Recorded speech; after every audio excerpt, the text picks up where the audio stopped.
Bonjour à tous, bienvenue pour cette capsule technique où je vais vous présenter l'Actijoule. L'Actijoule est un échangeur électrique, aussi appelé TPC tube à passage de courant, qui est fabriqué par la société Actini. Donc ici on va vous parler de l'Actijoule et notamment des 4 sections qui représentent le pasteurisateur.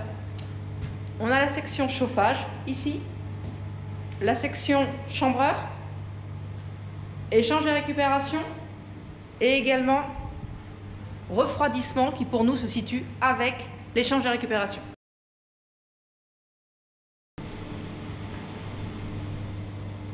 Donc maintenant c'est parti, je vais vous montrer comment on circule à l'intérieur de l'Actijoule. Allez, on est parti, on suit le mouvement. Donc ici on a notre bac où on va mettre notre produit. On va mettre notre lait ici, notre lait cru. Ici c'est le bac qui nous sert pour le lavage, rinçage, nettoyage, désinfection. D'accord, c'est de l'eau propre. Donc le produit va circuler ici.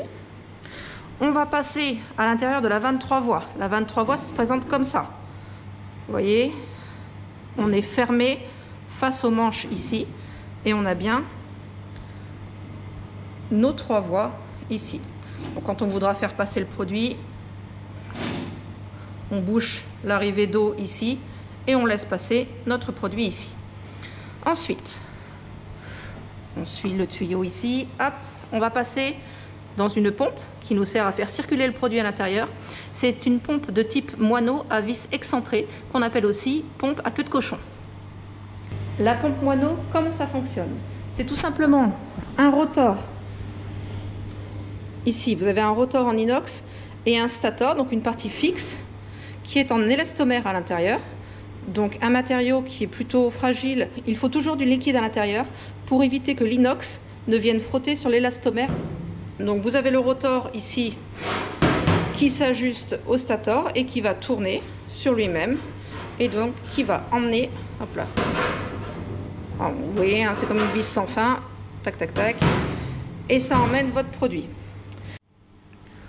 On sort ici, là-bas on a un clapet anti-retour, donc le lait ne peut faire qu'une chose, monter ici. On passe dans le débitmètre. Hop.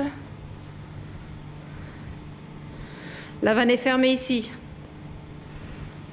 On avance. On va rentrer dans la section échange et récupération. La section échange et récupération, à quoi ça sert? Eh bien tout simplement, ça nous permet de réduire les besoins en énergie que l'on a pour pouvoir chauffer ou refroidir notre produit. Vous avez le produit qui entre, qui est froid, qui entre à l'intérieur de l'Actijoule et qui va, grâce à une double tuyauterie, qui va croiser le produit sortant qui a déjà été chauffé, qui redescend. Donc vous avez les deux produits en fait qui vont être à contre-courant. Le produit entrant qui va se faire pasteuriser et le produit qui est déjà pasteurisé, donc qui est déjà chaud et qui redescend à l'intérieur de la double paroi. Et donc en se croisant, il va tout simplement y avoir un transfert de chaleur entre les deux produits. Donc là, le produit rentre ici, il va circuler à l'extérieur des tubes. Je vous rappelle ici, les tubes sont en double paroi. Donc le produit circule à l'extérieur du tube, il fait toute la longueur du tuyau, il revient ici, il repasse au suivant et ainsi de suite. Hop, hop, hop, vous voyez, il fait toute la longueur des tuyaux. On revient ici, on poursuit, tac, tac, tac, tac, tac, tac. Sortie ici, échange et récupération.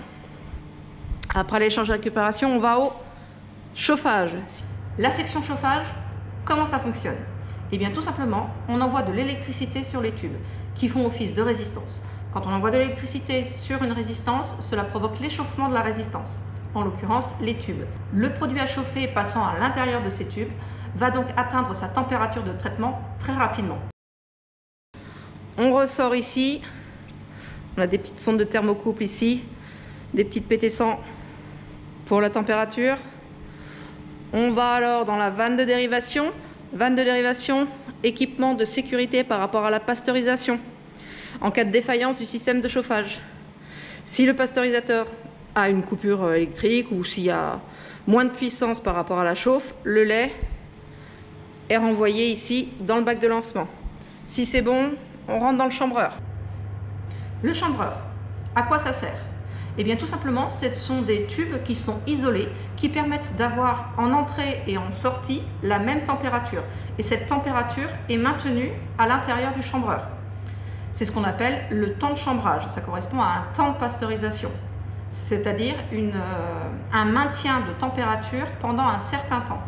On n'appliquera pas le même barème de pasteurisation selon que l'on doit pasteuriser du lait à destination de fromage, du lait à destination de yaourt ou de la crème dessert ou du jus de fruits ou tout autre produit. Pour choisir son temps de chambrage, on se réfère à un ABAC. Ce temps, on peut le faire varier grâce au débit, grâce au diamètre des tubes, grâce également à la longueur des tubes.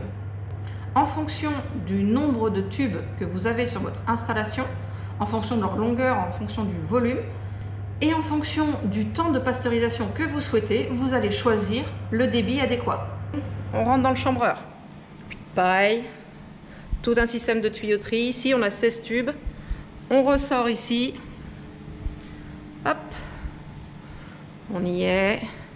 Et cette fois-ci, vous voyez, on rentre dans le système échange et récupération. Cette fois-ci, on est à l'intérieur des tubes. Donc, on a bien du lait chaud, ici, qui va croiser le lait froid, ou votre produit, qui est en train de monter. Donc là, on descend. Hop, on est à l'intérieur des tubes.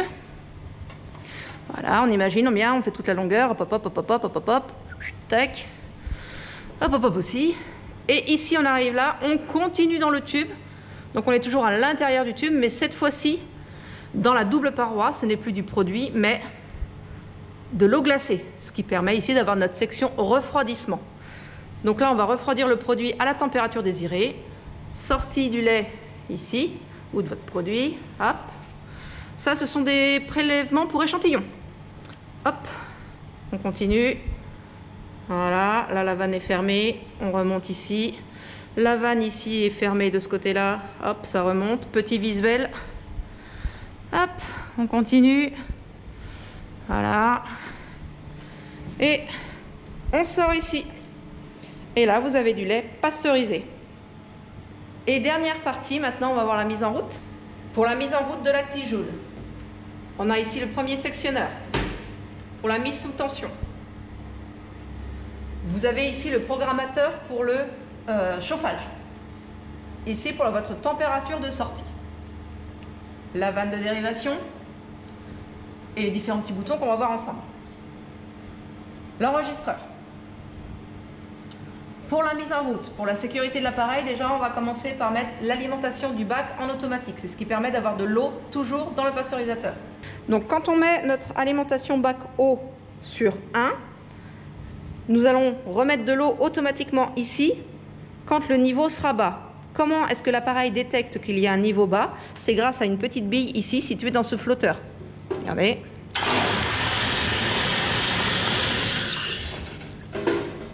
Voilà.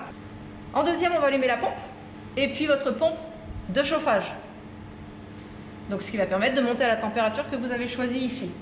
Refroidissement, vous la mettez en automatique. Vanne de dérivation ici.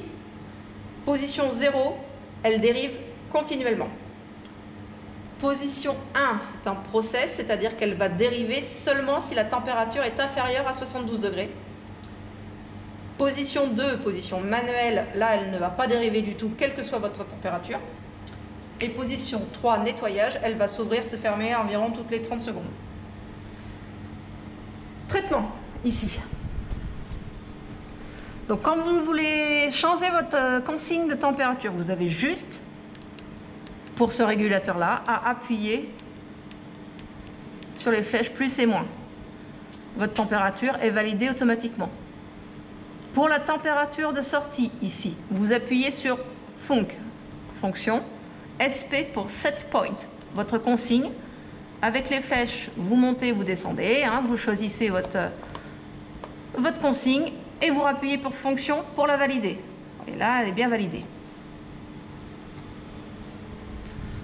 Pour l'enregistreur, pour ce type d'enregistreur-là, la petite diode rouge ici indique qu'il n'est pas en fonctionnement. C'est assez simple, vous appuyez sur S, la diode s'éteint, l'enregistreur s'est mis en route. On appuie sur S pour le stopper. Hop là. Je vous mets ici quelques documents qui vous expliquent un petit peu plus en détail quelles sont les caractéristiques de l'appareil.